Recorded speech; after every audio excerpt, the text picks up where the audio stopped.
जो वोटर देख रहा है उसका हम गिनती नहीं करते। जिसकी गिनती होती है उसको उसके वोटर ने देखा नहीं है। वीवीपैट एक जुगाड़ डिवाइस। और दूसरी बात वो कह रहे हैं कि वेरीफाइबिलिटी वो भी जुगाड़ है, क्योंकि मैं वेरीफाई नहीं कर सकता, मैं देख सकता हूँ। और वो भी देख सकता हूँ अगर मैंने 7 सेकंड एकदम ऐसे ध्यान दिया तो, इधर उधर देख लिया तो कुछ नहीं। अब मैं आपको अगर बोलूं कि 100 रुपए का नोट देके कि इसको वेरीफाई करें कि असली कि नकली है, तो मैं आपके ऊपर से ऐसे दिखा के 7 सेकंड के लिए ऐसे दिखा दूं कि ऐसे ऐसे है ना, ये नकली है कि नहीं, तो और बोलोगे है ना वेरीफाई करो। वेरीफाइबिलिटी का मतलब है कि वोटर के पास एजेंसी है, हाँ या ना में जवाब देना, यस और नो, तब मैं वेरीफाई करता हूँ। कमीशन कहता है कि ये काउंट करने के लिए नहीं है, तो क्या है वो मूवी टिकट प्रिंट करने के लिए, क्या मतलब वो एवरी वोट काउंट्स जिसके कहते हैं। बट जब उसको एक्चुअली काउंट करने का वक्त आता है तो हम बोलते हैं अरे बहुत टाइम नहीं, अभी जल्दी जल्दी करके निकल जाए। तो ये कितना इरेस्पॉन्सिबल है।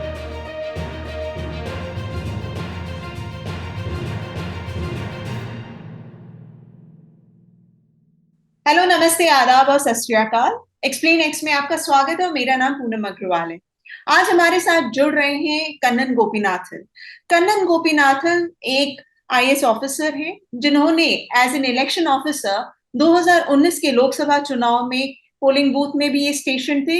ये एक इलेक्ट्रिकल इंजीनियर भी हैं। साथ ही इसके साथ जो बहुत ही महत्वपूर्ण इंट्रोडक्शन इनका है, इन्होंने एक 4 या 5 पेज का एक चिट्ठी भी लिखा था इलेक्शन कमीशन को, जिसमें उन्होंने वीवीपैट और ईवीएम से जुड़े कुछ टेक्निकल इश्यूज पर इलेक्शन कमीशन को ध्यान देने के लिए कहा था।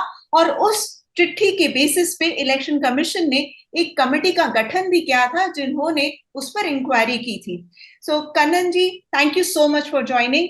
और इस मुद्दे पर आज हम ऑफ कोर्स बात करेंगे, बट उसके पहले मैं ये जानना चाहती हूँ, जो चिट्ठी आपने उस समय लिखा था 2019 में, उस चिट्ठी पर इलेक्शन कमीशन ने क्या आपको जवाब दिया था? और थोड़ा आप शॉर्ट में बताएंगे कि आपने चिट्ठी में क्या रिक्वेस्ट किया था? नहीं नहीं, कोई जवाब नहीं दिया था उन्होंने। तो वो इनकम्प्लीट कहिए, मैं वो क्लोजर तो नहीं हुआ है उस सवालों का। और जैसे आप कह रहे थे कि इलेक्शन ऑफिसर है, तो इलेक्शन ऑफिसर मतलब रिटर्निंग ऑफिसर था 2019 में, और डिस्ट्रिक्ट इलेक्शन ऑफिसर थे। एक छोटा कॉन्स्टिट्यूंसी है दादरा नगर हवेली का। और उस वक्त या उसका जो ट्रेनिंग, जब रिटर्निंग ऑफिसर्स की ट्रेनिंग होती है, तो उस वक्त ये पहली बार जो 2019 के जो पार्लियामेंट्री इलेक्शन था जिसमें 100% वीवीपैट से इलेक्शन हो रहा था। तो उसमें एक जगह पे आए कि वोटर जब बटन अपना वोट डालेंगे तो उनको कैंडिडेट का नाम और सिंबल प्रिंट होके आएगा। तो जैसे उन्होंने ये बताया तो मेरे मन में आया कि हमने अभी तक तो ये बताया कि स्टैंड अलोन डिवाइस है।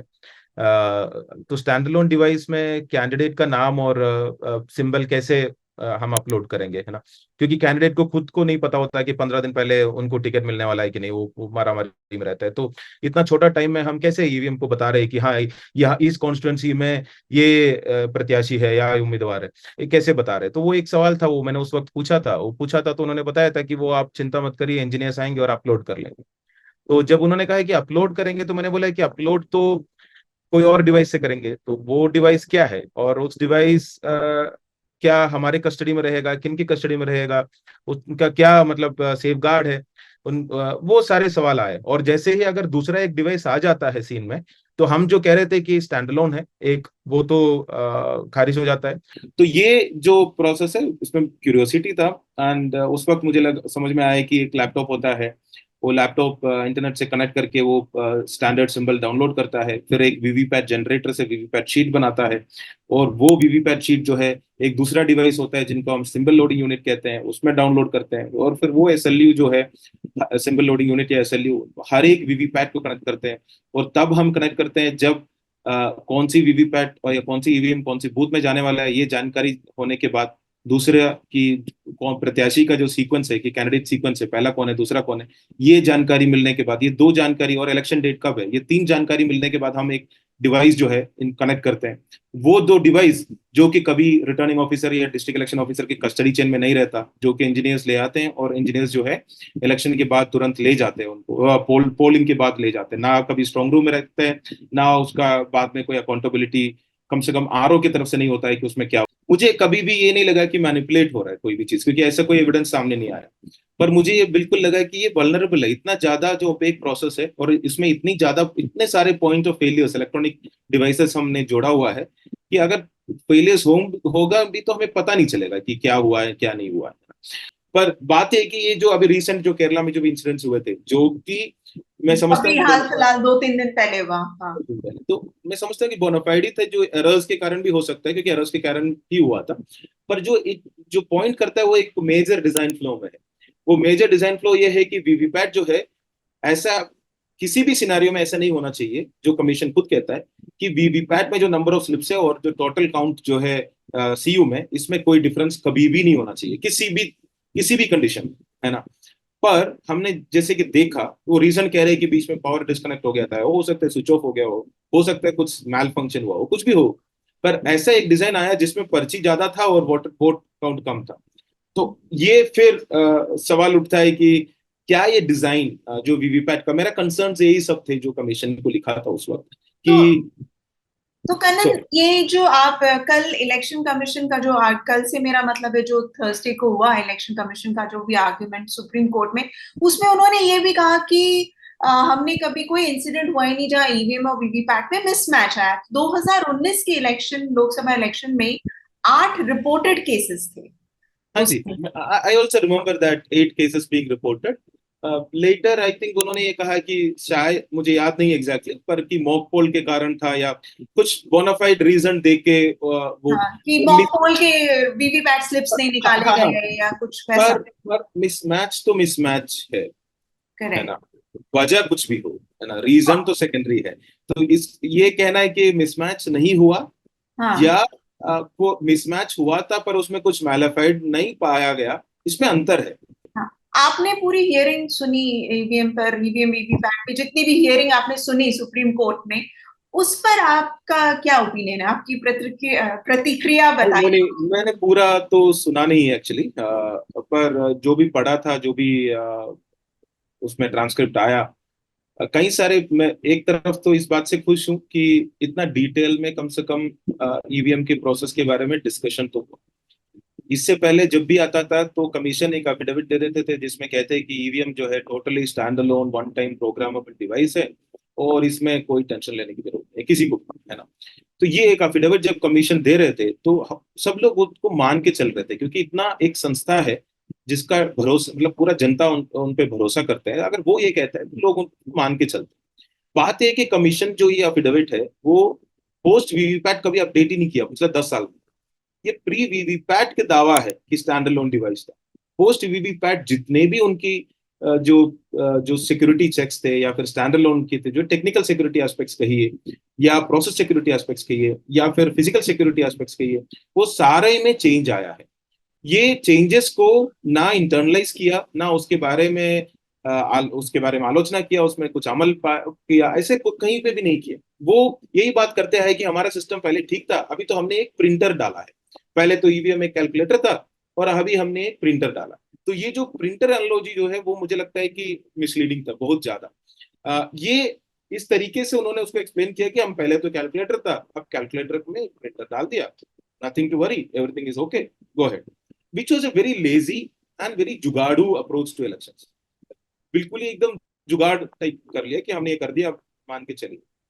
वो अच्छा हुआ, कल पहली बार जो है एक इस प्रोसेस में लैपटॉप है, ये कमीशन ने बताया। अभी तक सामने नहीं आ रहा था कि लैपटॉप है इस प्रोसेस में, ये सामने नहीं आ रहा था कि एसएलयू है। वो तो एफएक्यू में 2024 में इन्होंने लाया, 2023 की सितंबर में सुप्रीम कोर्ट में एफिडेविट दिया था कि ये stand alone one time programmable device है, और 24 के एफएक्यू में उन्होंने खुद कहा है कि एसएलयू करके एक डिवाइस है, symbol loading unit, single loading unit करके एक सिंबल device सिंबल डालते वीवीपैट है। में। और सिंपल लोडिंग यूनिट को कहते हैं कि ईवीएम इंफ्रास्ट्रक्चर का पार्ट है।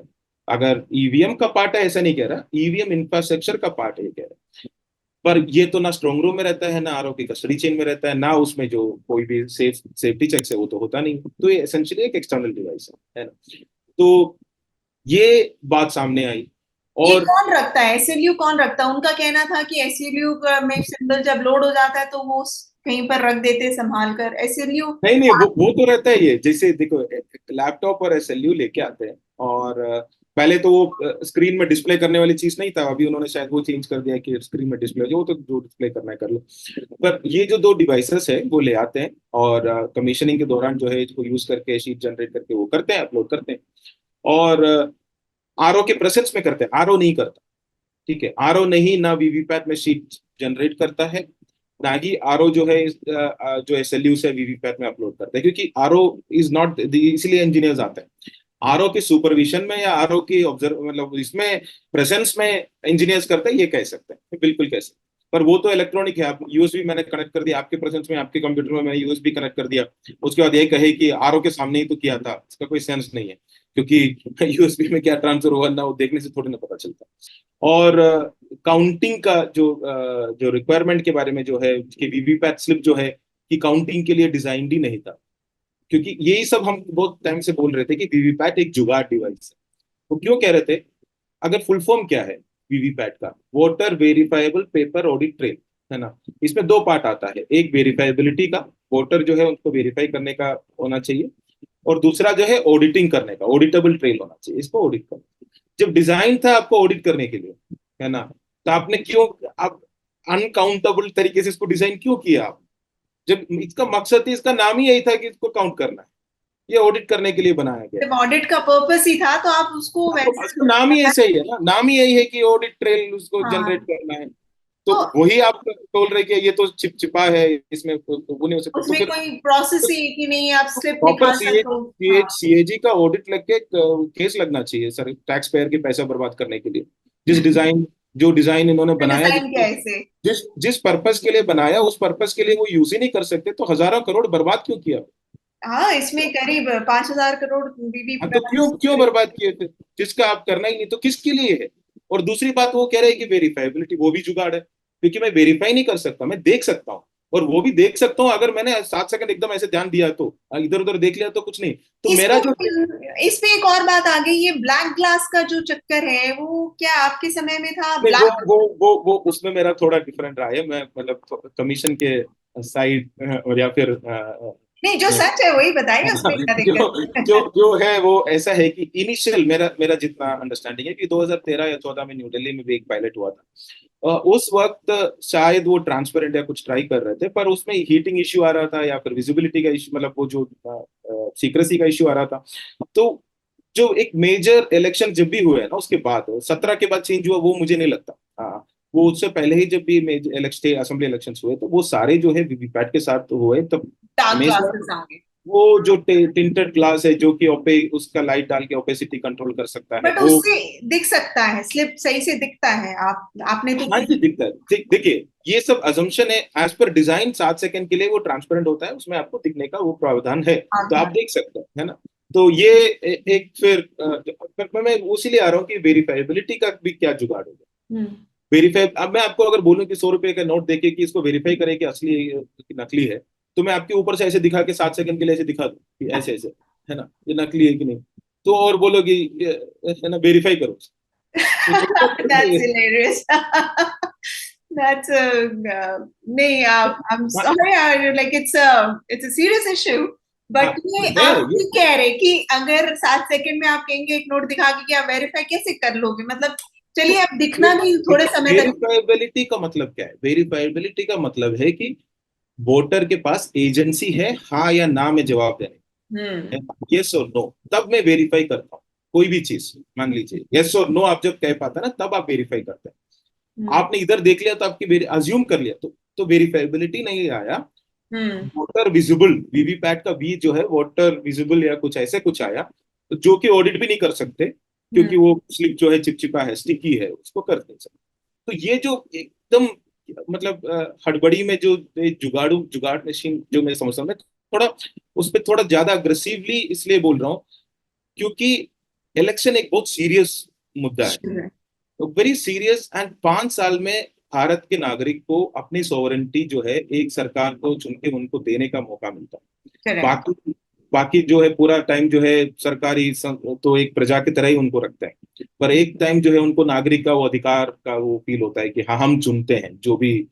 वो प्रोसेस में हम अगर सीरियसली ना सोच के उसमें जो डिजाइन फ्लॉज है, उसमें जो कंसर्न्स है उसको ना एड्रेस करके हाँ ठीक है ऐसे कर लेते हैं, और उसके बाद हमने बोला है कि जो जो भी प्रीवियस कंसर्न जो पॉइंट्स थे कि वो सब अभी भी रहेगा। तो इस तरीके से मुझे लगता है कि वो बिल्कुल एक एक अगेन सब स्टैंडर्ड हम्म। डिजाइन बनाया गया।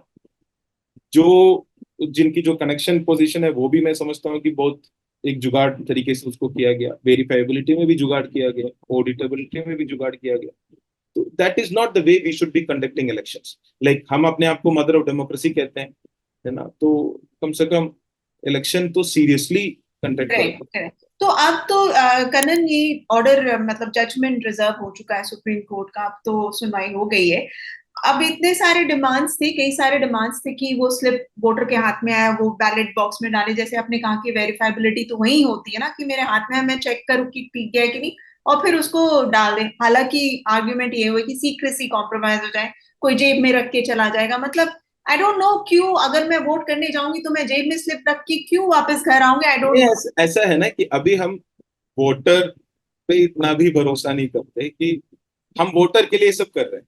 सब हाँ, कुछ जो है, हम हर एक वोटर को ये इतना जिम्मेदार मानते हैं कि वो सरकार को चुने, और हाँ। फिर हमें ये शक होता है कि वो जो है स्लिप लेके भाग जाए, है ना? अगर इतना भी मेच्योर नहीं समझते आप खुद के वोटर्स को, तो उनको चुनने का अधिकार नहीं देना चाहिए। एग्जैक्टली, और आप मतलब तो आईपीएल की जो भी वोटर जाएगा वो तो हक के साथ जाएगा कि मैं वोट कर रहा हूँ, मेरा हक है ये। तो वो ऐसे ऐसे तो जितने भी बैलेट बॉक्स के टाइम के इलेक्शन, तो इलेक्शन तो कमीशन फिर को करना ही तो नहीं चाहिए था बैलेट उसको तो। बैलेट पेपर लेके थोड़ी ना भाग जाते थे। मैं समझता हूँ कि वोटर को हक होना चाहिए वोटिंग के टाइम अपना वोट को वेरीफाई करना। बहुत सिंपल है।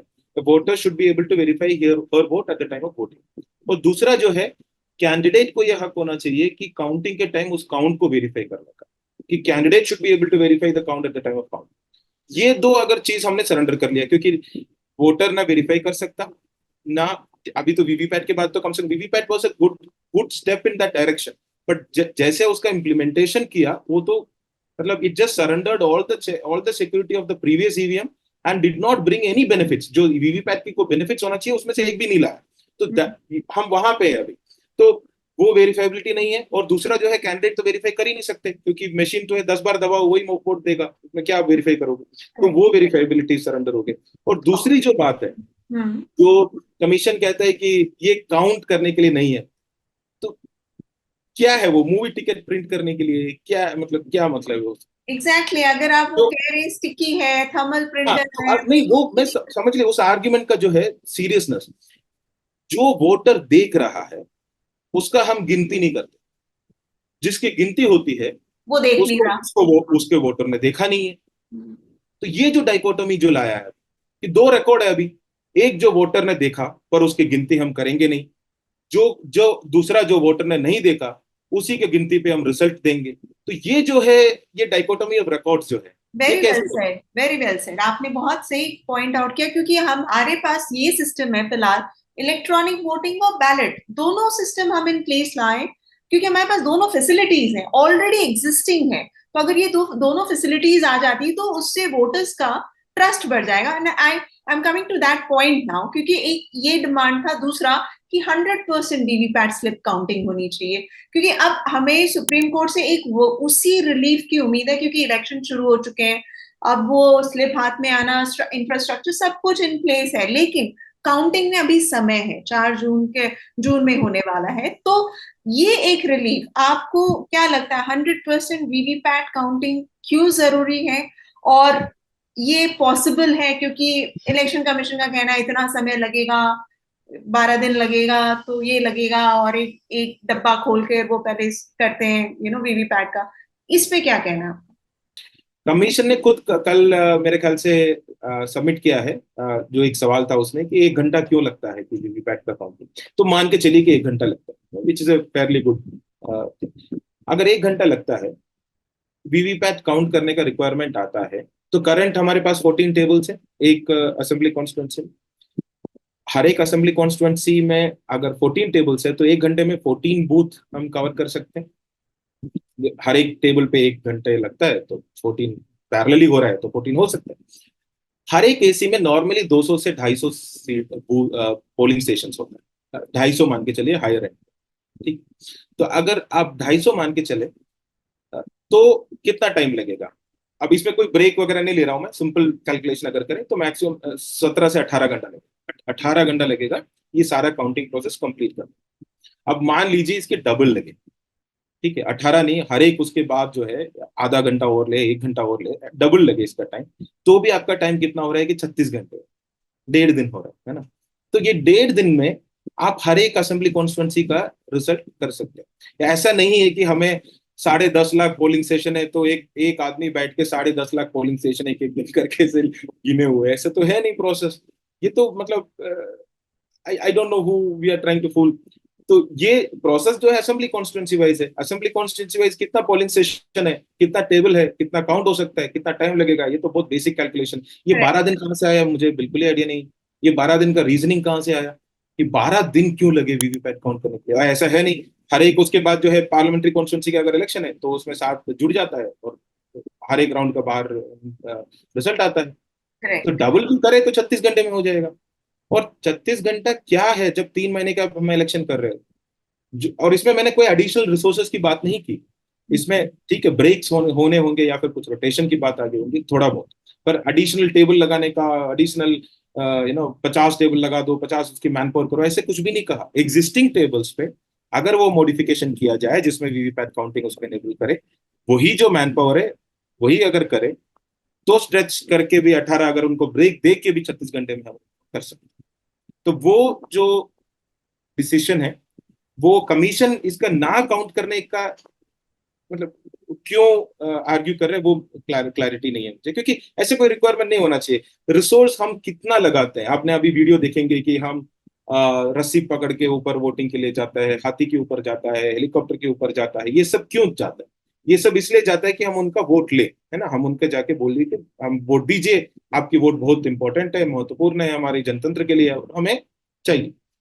और ये 2-3 महीने हम करते हैं और लास्ट मिनट में जब उसकी गिनती करने के टाइम होता है उस वोट का, जो सबसे ज्यादा इंपॉर्टेंट है, एवरी वोट काउंट्स जिसके कहते हैं, बट जब उसको एक्चुअली काउंट करने का वक्त आता है तो हम बोलते हैं अरे बहुत टाइम नहीं, अभी जल्दी जल्दी करके निकलते। तो ये कितना इरेस्पॉन्सिबल है, ये एक सुप्रीम कोर्ट से लड़ने वाली बात ही नहीं थी, मुझे ऐसा लगता है। ये कमीशन को खुद ही समझना चाहिए कि हमारी प्रोसेस पे अगर शक उठ रहा है तो इस प्रोसेस को इम्प्रूव करना ही, उसमें चाहे एडिशनल रिसोर्स लगे, आपने क्यों सीसीटीवी लगाने का, एफएसटी लगाने का, एसएसटी लगाने का, ये इतने मतलब BLO 1 BLO 2 दुनिया भर की चीजें हैं ना, हमने जीपीएस लगा, ये सारी चीजें क्यों किया हमने, इतने सारे एडिशनल रिसोर्सेज क्यों कमिट किए? क्योंकि हमें लगा कि जो भी वल्नरेबिलिटीज है उसको हमें we should be able to rectify them और उसको फिल करना चाहिए। हम वहां पे ये सब करने के लिए तैयार है और एक्चुअली जो जो वोटर ने देखा है उसको ऑडिट करने के लिए हमें, या फिर उसको काउंट करने के लिए, जो कि क्रक्स है ना। ऐसा है कि हम एक शिप को, सारा जहाज जो ना पूरा वार वार जीत के आ गया और फिर पोर्ट में आके डूब गया टाइप, मतलब हालत हो गया। you're absolutely right। जो हम देखते हैं उसको ही नहीं वो काउंट कर रहे, तो एक कहीं ना कहीं ये पर्पस पूरा डिफीट हो जा रहा है। So thank you so much, Kannan, for such insightful, arguments and whatever observations you made. I'm sure कि इसके बाद हम उम्मीद कर सकते हैं कि सुप्रीम कोर्ट का जो भी जजमेंट आएगा उसमें हमें उम्मीद है कि कहीं ना कहीं वोटर्स का भी कॉन्फिडेंस जीता जाएगा, क्योंकि वोटर्स अगर डाउटफुल है तो कोई तो रीजन होगा, ऐसे ही तो नहीं है। अगर पर इसको फाइनल मत मानिए कभी भी, कोई भी सुप्रीम कोर्ट का प्रोसेस हो या फिर जजमेंट है ना, वो सब एक लॉन्ग प्रोसेस की, हाँ एक लॉन्ग प्रोसेस इम्प्रोवाइज करना होगा। तो लेकिन अगर इससे अगर वोटर्स का कॉन्फिडेंस बढ़ जाता है इस बिल्कुल तो उसको करने में ना इलेक्शन कमीशन को प्रॉब्लम होनी चाहिए, ना ऑफ कोर्स सुप्रीम कोर्ट को ऑर्डर पास करने में। तो हमें सबको उम्मीद तो है, जरूर है, एंड वी होप कि अच्छा जजमेंट आए। So thank you so much, Kannan, for joining and have a great day. Thank you, bye.